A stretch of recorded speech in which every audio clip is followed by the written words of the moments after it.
Nah kemudian yang berikutnya adalah kalaupun nanti kita ternyata ke Madinah kita enggak, gitu. Mimpi Rasul juga enggak.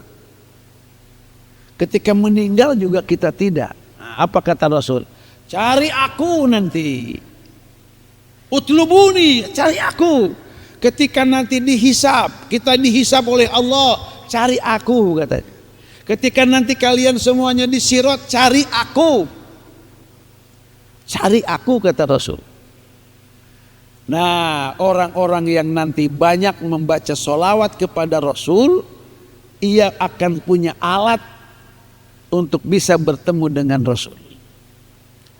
Nabi katakan, aulan nasi bi yaumal qiyamah aksaruhum sholatan alayya. Aduh.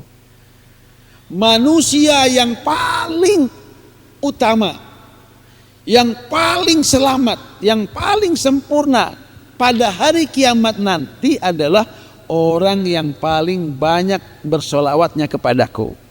Baik, sekarang kita lihat begini lagi. Ada hadis begini, ada Quran begini.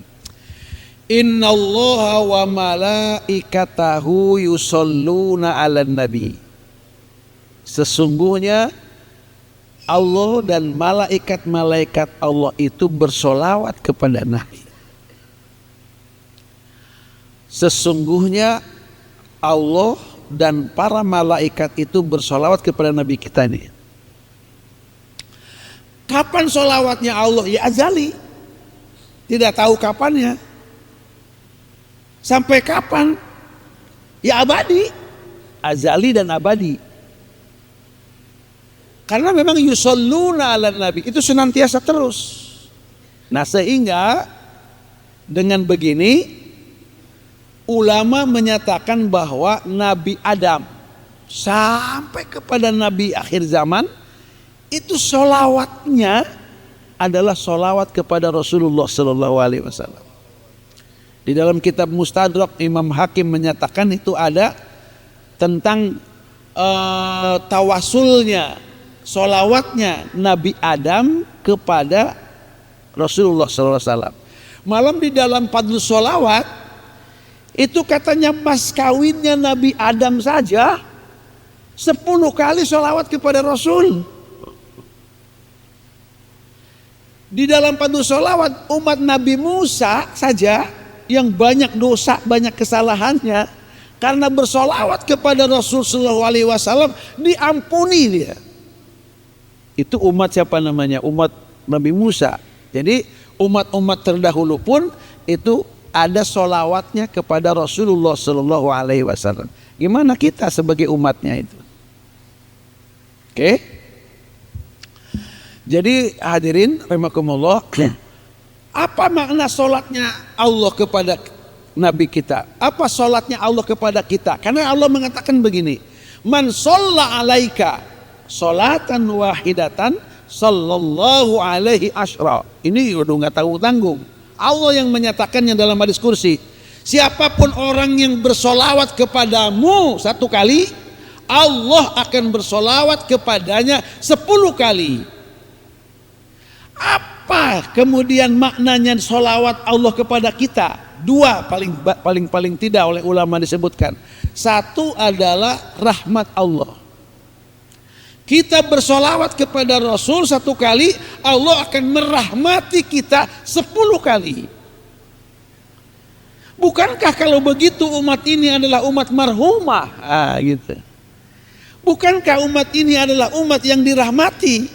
Siapa sumber rahmatnya? Ya Rasulullah. Karena Allah sendiri mengatakan wa ma arsalnaka illa rahmatan lil alamin. Bagaimana kita ini menyatukan rahmatnya yang diberikan Allah kepada Rasul dengan rahmat Allah Subhanahu wa ta'ala itu sendiri dengan sholawat kepada Rasul. Kenapa? Karena Allah menyatakan, siapa yang bersolawat kepada engkau wa Muhammad, aku akan bersolawat kepadanya 10 kali. Itu seperti itu. Kemudian ulama mengatakan babuna ilallah, pintu kita menuju Allah Subhanahu wa ta'ala yaitu Rasulullah. Kemudian pintu kita kepada Rasul adalah bersolawat kepada Rasul Sallallahu Alaihi Wasallam. Nah, ini nih yang apa namanya, yang nanti perlu kita pahami betul nih tentang solawat ini terutama. Oke, terus malaikat Jibril bilang begini, man sholla alaika sholatan wahidatan sholaitu ana, kata malaikat Jibril, wal malaika, kalau saja ada orang yang bersolawat kepadamu wahai Muhammad, aku, kata malaikat Jibril, dan para malaikat-malaikat itu akan bersolawat kepadanya. Terus pertanyaannya, apa solawatnya malaikat kepada kita? Apa solawatnya malaikat? Di dalam beberapa hadis disebutkan solawatnya malaikat itu mendoakan kita dengan Allahumma arhamhu, Allahumma gfir lahu, rahmati dia, kemudian ampuni dia. Jadi kalau kita bersolawat itu berarti kita adalah masuk di dalam kategori ummatun marhumatun, ummatun magfuratun, umat yang terrahmati, kemudian umat yang terampuni dosanya. Itu kuncinya sholawat. Nah, makanya amalan apa untuk umat ini pada akhir hayatnya, pada akhir zamannya, pada masa fitnahnya, pada menjelang kiamatnya, yaitu pada ulama mengatakan dua yang paling pokok. Satu baca sholawat, yang kedua baca istighfar dengan ayat ini, wa ma kana Allahu liyu'adzibahum wa anta fihim, sholawat, wa ma kana Allahu mu'adzibahum wa hum yastaghfirun, istighfar. Ini baru teorinya aja. Nanti sholawat apa, kapan kita bersolawat, berapa kita bersolawat, gimana caranya kita bersolawat. Allah berfirman, huwallazi yusolli alaikum, dialah Allah, yusolli yang sholat, nah, itu sholat Allah tadi, alaikum kepada kalian. Ini umat ini adalah umat yang disolawati oleh Allah, wa malaikatuhu, dan juga para malaikat Allah. Umat inilah umat yang disolawati oleh malaikat-malaikat Allah. Untuk apa? Liyukhrijakum minaz zulumati ilan nur, agar kalian itu dikeluarkan oleh Allah dari kegelapan menuju kepada cahaya. Apa kegelapan? Kegelapan itu adalah dosa. Apa kegelapan itu? Kegelapan itu adalah neraka.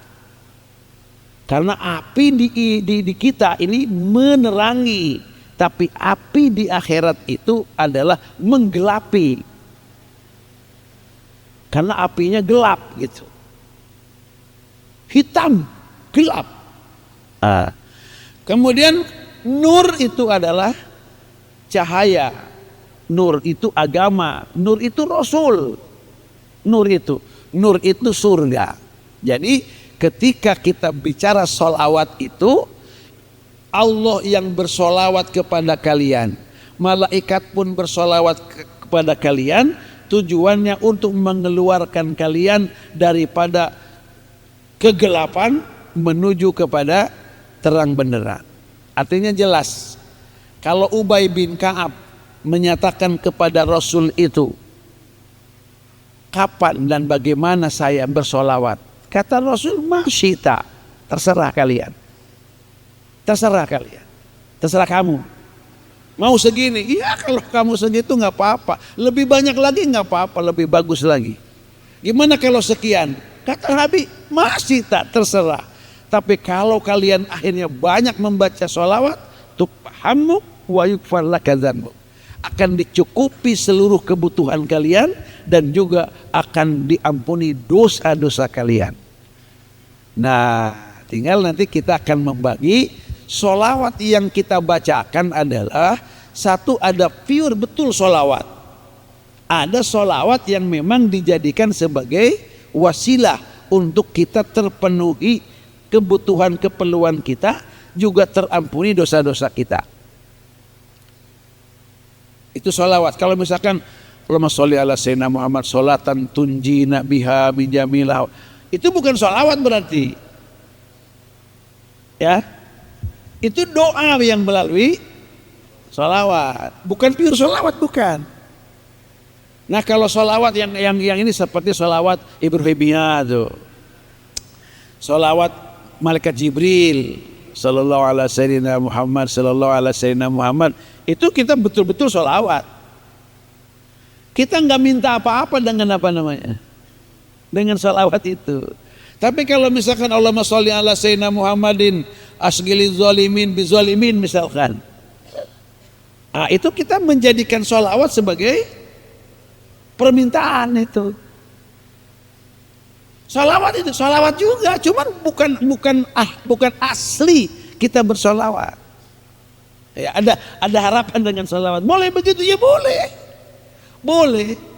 Tapi kita pengennya, mari kita membangun, gitu kan, pondasi kita ini, amalan kita ini, cinta kita kepada Rasul, kemudian untuk dapat syafaat Rasul, kita bangun untuk betul-betul kita baca sholawat yang sholawatnya betul-betul sholawat. Dulu, nanti kita yang lain. Ya seperti Allahumma sholli ala Sayyidina Muhammad wa ala ali Sayyidina Muhammad wa sallim. Itu sholawat, betul-betul sholawat. Kita tidak minta apa-apa. Dengan sholawat itu nggak minta apa-apa. Tapi kalau misalkan Allahumma sholli ala Sayyidina Muhammad sholatan tuballighuna ilal haramain misalkan, ya, atau ila ziyarati siapa namanya, atau ziyarati Makkah atau ila Makkah atau segala macam umpamanya, ya Allah dengan sholawat saya sampaikan saya ke haramain, sampaikan saya bisa ziarah ke tanah suci misal, itu sholawat.